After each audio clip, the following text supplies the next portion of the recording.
চোখের জল কোনো কথা না মেনে চোখ ফেটে বেরিয়ে আসতে চাইছে শয়তান প্রতীক মিত্র।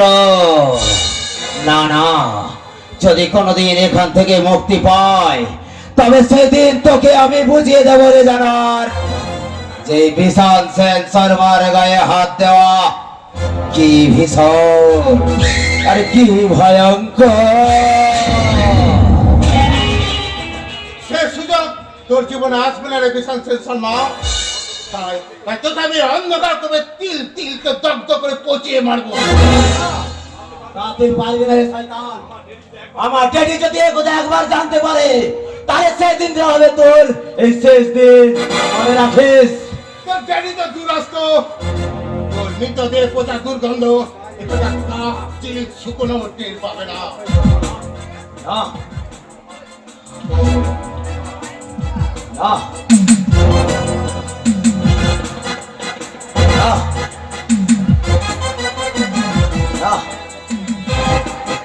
না না না না।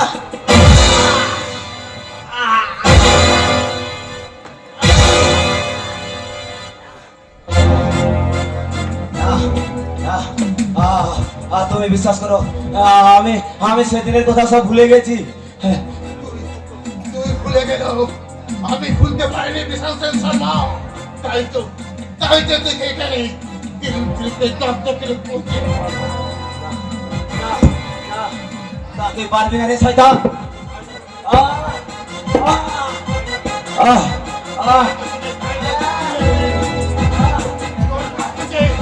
একটা করে পার করে তোর সে পাপ শয়তান ছিঁড়ে মনে নিয়ে আরে ধীরে ধীরে নরকে তার প্রান্তে নিয়ে যাচ্ছি।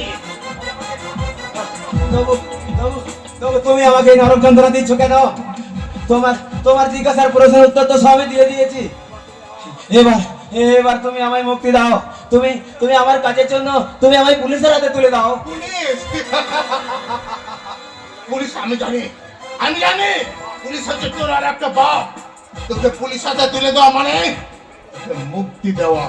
আর তোকে মুক্তি দিলে আমি বাকি প্রশ্নের উত্তরগুলো পাবো কোথায়? বাকি প্রশ্নের উত্তর?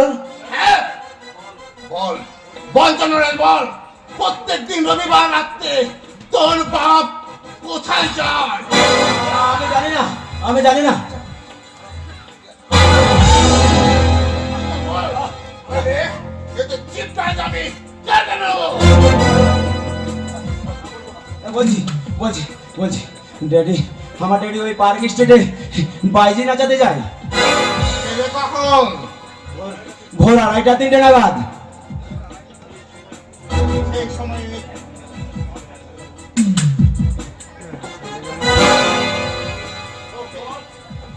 সেই সময় সেই সময়ের মধ্যে আমার সমস্ত লোকের কাজ সব কাজ ছেড়ে ফেলবে। দেখি শঙ্কর ফিরে দাঁড়িয়ে কেন? কাছে এসো এসো।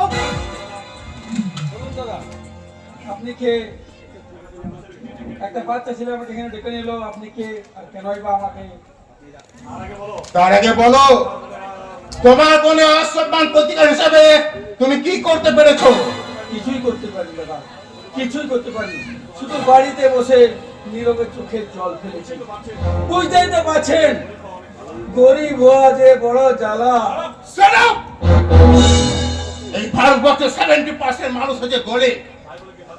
তাই বলি কি তাদের হাত পা নেই, শিক্ষা দীক্ষা নেই, নাকি নেই কোনো তাদের মান অপমান জ্ঞান, নাকি নেই তাদের প্রতিবাদ প্রতিরোধ করার মতো মনের চোখ? আছে দাদা, আছে আছে, সব আছে, কিন্তু না কোনো কিন্তু নয়। পারবে কিন্তু খরচ থেকে বেরিয়ে এসে প্রতিশোধ লড়াইয়ে সামিল হতে। পারবো দাদা, পারবো পারবো পারবো আমার বোনের ওই ইজ্জতকারীর উপর প্রতিশোধ নিতে। যদি যদি সামনে ওই জানোয়ারকে যদি আমি একবার পাই। ওই দেখো সেই জানোয়ার।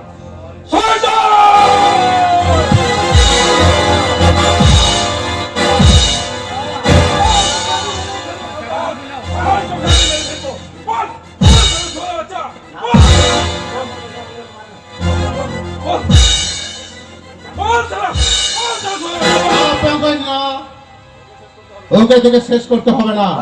ওকে শেষ করতে ইচ্ছা থাকলে লাস্টটা আমি কবেই গায়েব করে দিতে পারতাম। শুধু ওকে শেষ করলে এই যজ্ঞ করে সব শয়তানি শেষ হয়ে যাবে না।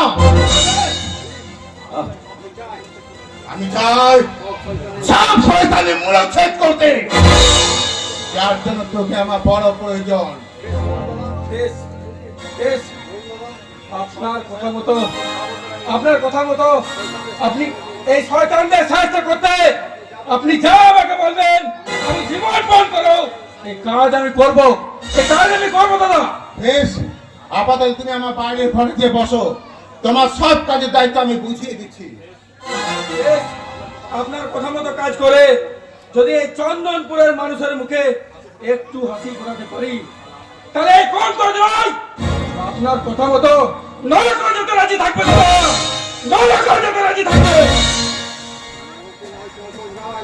নরকে নয় পঙ্কজ রায়, নরকে নয়, এর মতো নারকীয়দের জবানে পাঠিয়ে এই চন্দনপুরে গরিব নিরন্ন মানুষের মুখে হাসি আনন্দ পথ আমি পরিষ্কার করতে চাই। আইনে বন্ধ করলে কি ভালো হতো না মিস্টার প্রতীক বাবু?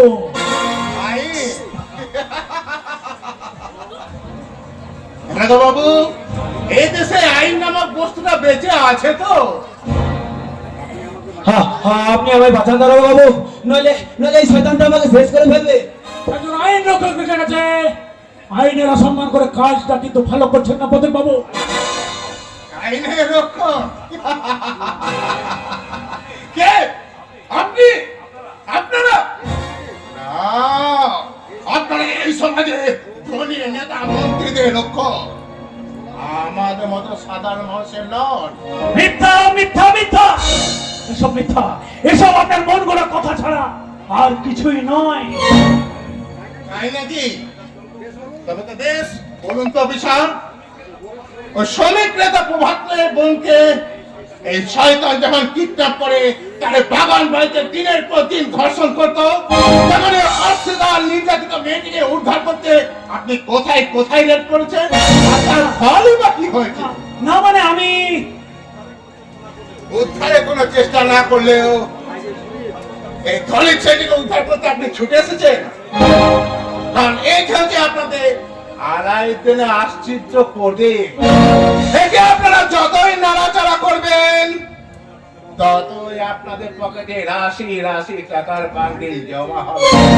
কিছু দুর্নীতিগ্রস্ত পুলিশ অফিসারের জন্য আজ আমাকে এতগুলো কথা শুনতে হলো প্রতীক বাবু, কিন্তু কিন্তু সব পুলিশ অফিসারকে এক ভেবে আপনি কিন্তু ভুল করছেন। ভুল কি ঠিক সেটা ভবিষ্যতেই বলে দেবে। অনেক শুনুন প্রদীপ বাবু, এই আসামে বিশাল শর্মা নামে ওয়ারেন্ট আছে, তাই আমি আসামিকে অ্যারেস্ট করে নিয়ে যাব। রাম সিং, আসামির শেকল খুলে হ্যান্ডকাপ লাগাও।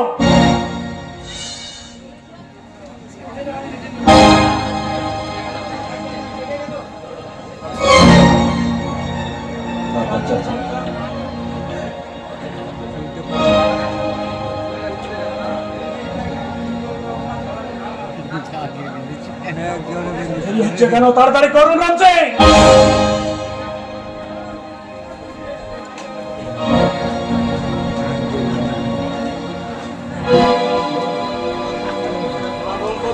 এবার বলুন তো অফিসার, ঠিক কত সময়ের মধ্যে ওকে ছেড়ে দেবো বলে ঠিক করেছেন? What do you mean? আপনি হচ্ছেন আইনের দাস, আর আইন তথা এই দেশের প্রশাসনের ধর্ম। আমি প্রমাণ করে দেবো, আমি আপনাকে বুঝিয়ে দেবো যে আইন মানে জনগণের শত্রু নয়। এই ইন্সপেক্টর স্বাধীন দত্ত কারো টাকায় বা কারো অঙ্গুলি হেলনে চলে না। রাম সিং, অসমি করলে যাও।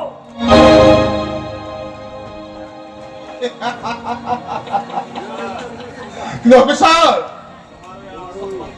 তোমার এই আশ্বাস মানে তার যেই ফুলুক আমি তুলবো না, তাই আমার কাজ আমাকে নিজে হাতেই করতে হবে, বুঝিয়ে দিতে হবে কথা আর কাজের অ্যাডজাস্টমেন্টে আরাম না আরাম প্রতীক মিত্র।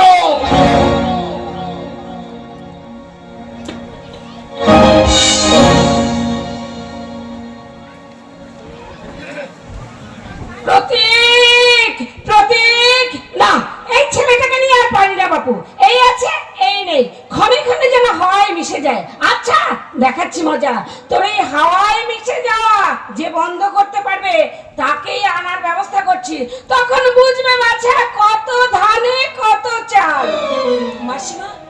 ভেতরে আসতে পারি? কে? আরে তুমি এসো মা, এসো ভেতরে এসো।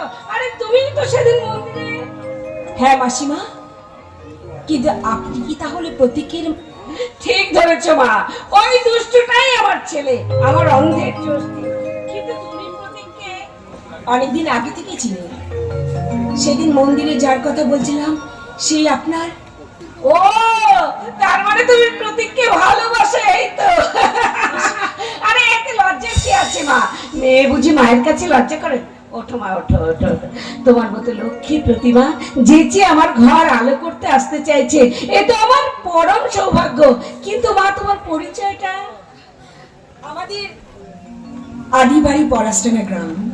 ব্যবসার সূত্রে বাবাই চন্দনপুরেই থাকেন, তাই আমরা ভাই বোনেরাও। পলাশডাঙ্গা? আচ্ছা, তোমার বাবার নাম? বিখ্যাত শিল্পপতি ও সমাজসেবী রুদ্রপ্রতাপ সেন শর্মা।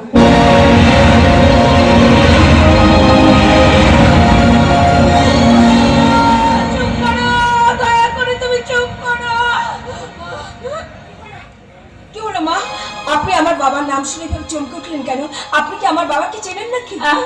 না না না, আমি কেমন করে চিনবো? তবে দেখুন মা, প্রথম দিন প্রতীকও ঠিক আমার বাবার নাম শুনে চমকে উঠেছিল। আজ আপনি? না না, ও কিছু নয় বা, ও কিছু নয়। আরে তুমি দাঁড়িয়ে রইলে কেন? বসো। কিন্তু মা, আমি যে আপনার ছেলের বউ হয়ে এই বাড়িতে আসতে চাই, এই বিয়ের ব্যাপারে আপনার অনুমতি? দেখো মা, এতে অনুমতির কি আছে মা? ছেলে যদি তোমাকে ভালোবেসে বিয়ে করতে চায়, আমি বাধা দেব না, বরং খুশি হব। কিন্তু মা, আপনার ছেলে যে আমাকে একদম ভালোবাসে না, তবে আপনার অনুমতি পেলে সে আমাকে দূরে সরিয়ে রাখতে পারবে না। দেখো মা, সে যদি স্বেচ্ছায় তোমাকে ভালোবেসে বিয়ে করতো, আমি সাদরে তোমাকে বরণ করে ঘরে তুলে নিতাম। কিন্তু আমার অনুমতি পেতে গেলে তোমাকে যে আমার ছেলের বিয়ের উপযুক্ত যৌতুক দিতে হবে। কি বলছেন আপনি? একজন শিক্ষিতা মা হয়ে?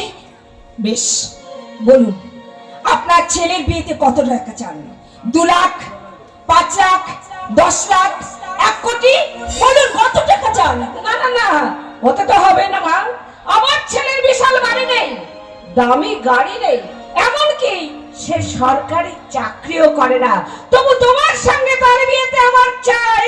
বলুন আপনার ছেলের বিয়ের কি হবে উপযুক্ত যৌতুক? বলুন।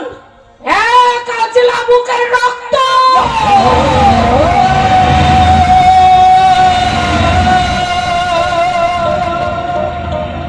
হ্যাঁ, এবং সেই রক্তটা হতে হবে তোমার বাবার বুকের রক্ত। শোনো মা, যেদিন তুমি তোমার বাবার বুকের রক্ত আজলা ভরে এনে আমার পা ধুইয়ে দিতে পারবে, সেই দিন কোনো অনুনয় বিনয় নয়, আমি তোমাকে সাদরে আমার পুত্রবধূ বলে বরণ করে ঘরে তুলে নেব।